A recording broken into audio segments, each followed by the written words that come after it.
कि दुनिया में ताकतवर के ऊपर कोई कानून लागू नहीं होते। सारी दुनिया में अभी तक एक भूचाल आया हुआ है, सिर्फ ये सोच रहे हैं कि अगला नंबर किसका होगा, क्योंकि डेल्टा फोर्स तो अमेरिका की थी ना।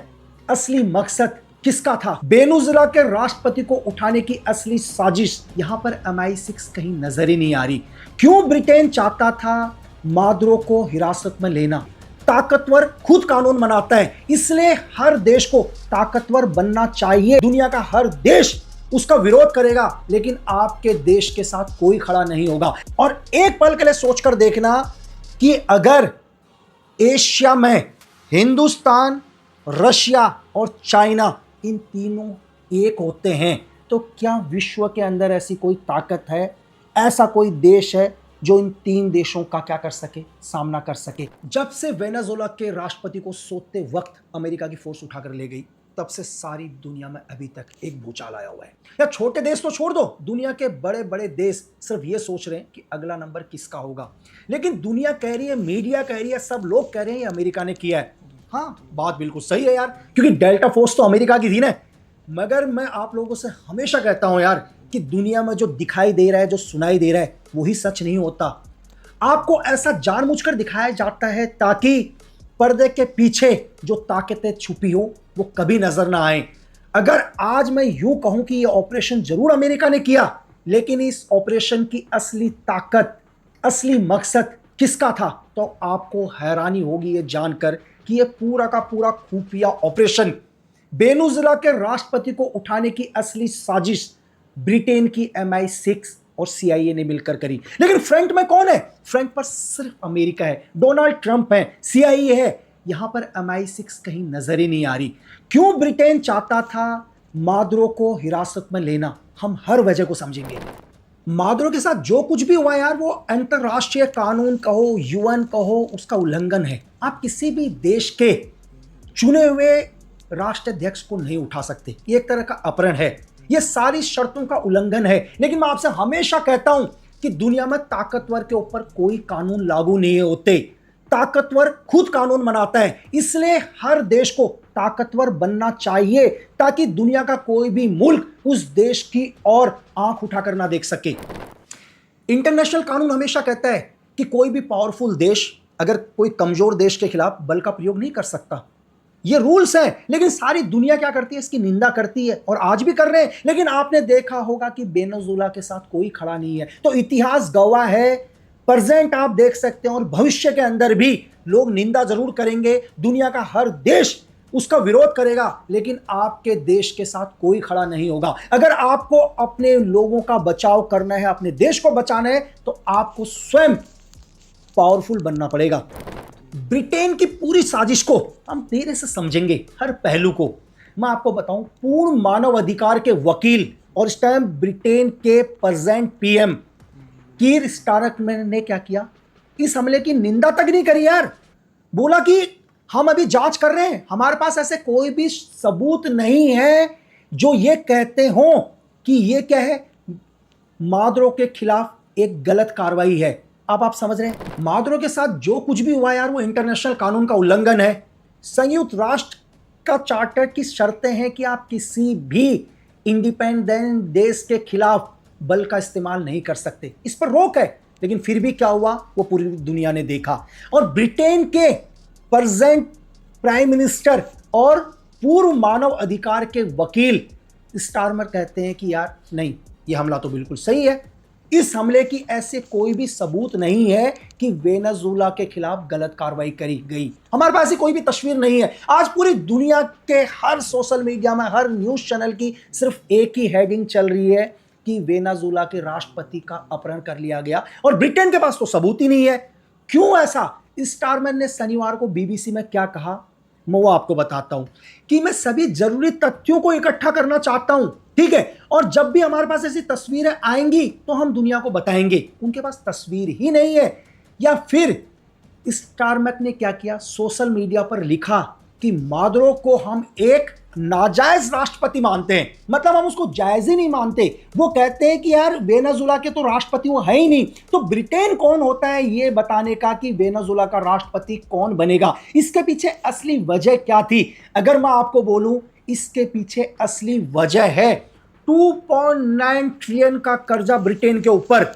इसकी हर परत को मैं आपको समझाने की कोशिश करूंगा। क्यों वेनेजुएला के प्रेसिडेंट को उठाया गया, क्यों अमेरिका को फ्रंट में रखा गया, क्यों सीआईए का इस्तेमाल करके MI6 ने एक देश का तख्ता पलट कर दिया। इसके पीछे 2.9 ट्रिलियन का कर्जा ब्रिटेन के ऊपर। आप हर पॉइंट को समझाता हूं। थोड़ा सा पीछे आते हैं 2019 में। यार 2019 में भी मादुरो ही क्या थे, वेनेजुएला के राष्ट्रपति थे। लेकिन ब्रिटेन ने क्या कर दिया, एक अलग ही राष्ट्रपति चुन लिया। उन्होंने बोला कि हम मादुरो को राष्ट्रपति नहीं मानते। इसके पीछे सिर्फ एक ही कारण था, ताकि मादुरो क्या हो, पश्चिमी देशों के इशारे पर नाचे। जो भी ब्रिटेन चाहता है मादुरो वो करें। तो 2019 में ब्रिटेन ने सीधा कह दिया कि ये वेनेजुएला के राष्ट्रपति नहीं है।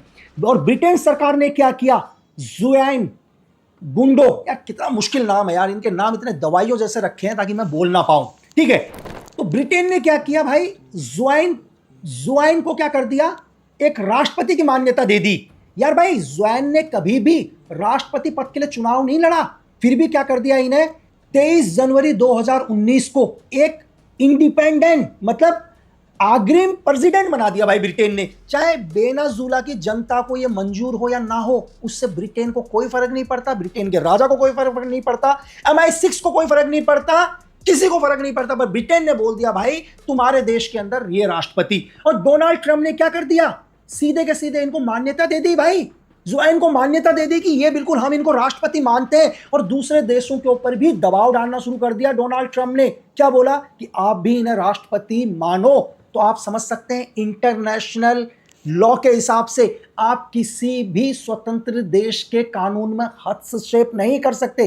फिर भी ब्रिटेन ने उन सभी नियमों का उल्लंघन किया।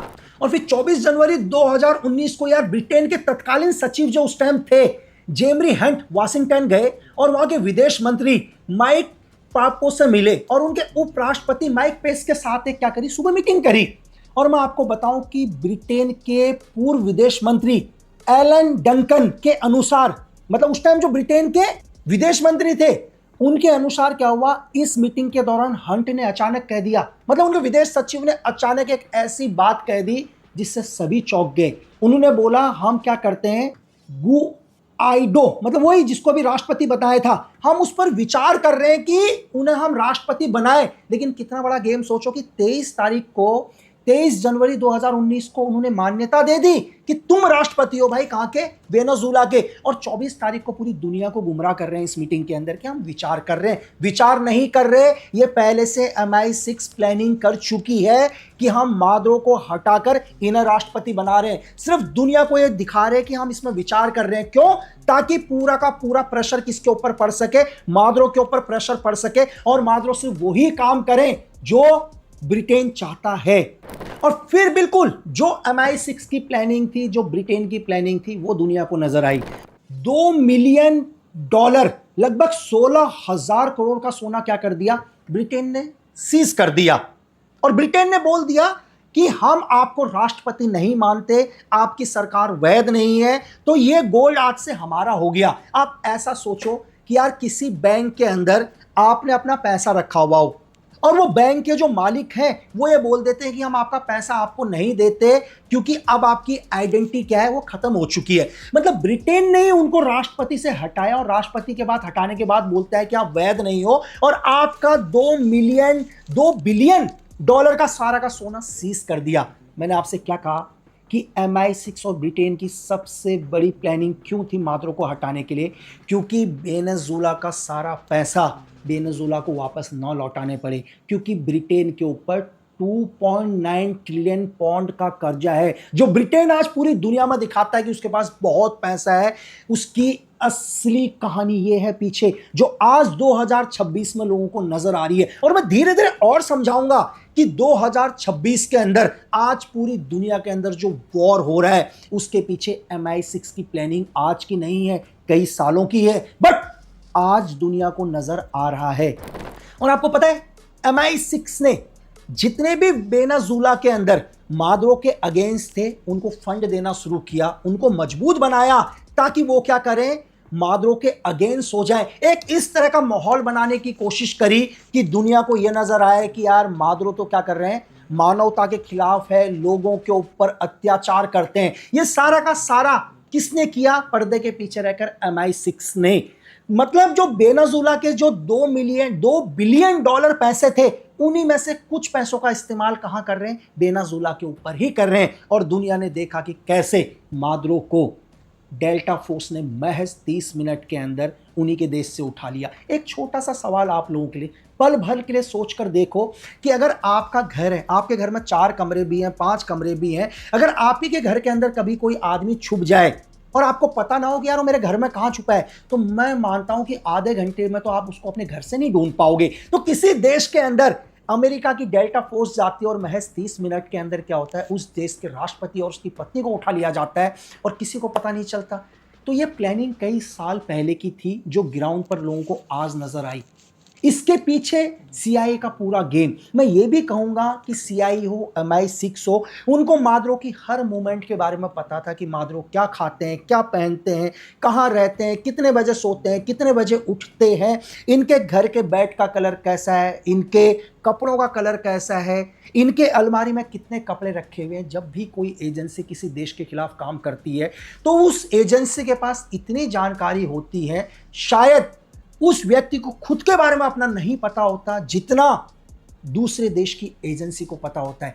तभी एक भी गोली नहीं चली और क्या हुआ, राष्ट्रपति को उठाकर ले गए। और दुनिया के अंदर अलग अलग वीडियोस के माध्यम से चलाया जा रहा है कि वेनेजुएला के अंदर चाइना के हथियार फेल। अरे गोली तो चली ही नहीं यार, तो किस हथियार की फेल की बात कर रहे हैं आप? लेकिन असली वजह क्या है? आज दुनिया के अंदर जो पूरा वॉर चल रहा है, आज चाहे रशिया यूक्रेन वॉर चल रहा है, आज मिडिल ईस्ट में वॉर चल रहा है, आज चाहे बांग्लादेश की गवर्नमेंट गिर गई, आज नेपाल की सरकार गिर गई, श्रीलंका पहले ही खत्म हो गया, पाकिस्तान बर्बादी के कागार में है। इसके पीछे की मेन वजह भी मैं आपको आखिरी में समझाऊंगा। यहां पर मतलब साफ है, वेनेजुएला को गिराने के लिए ब्रिटेन ने 2019 से ही लग चुका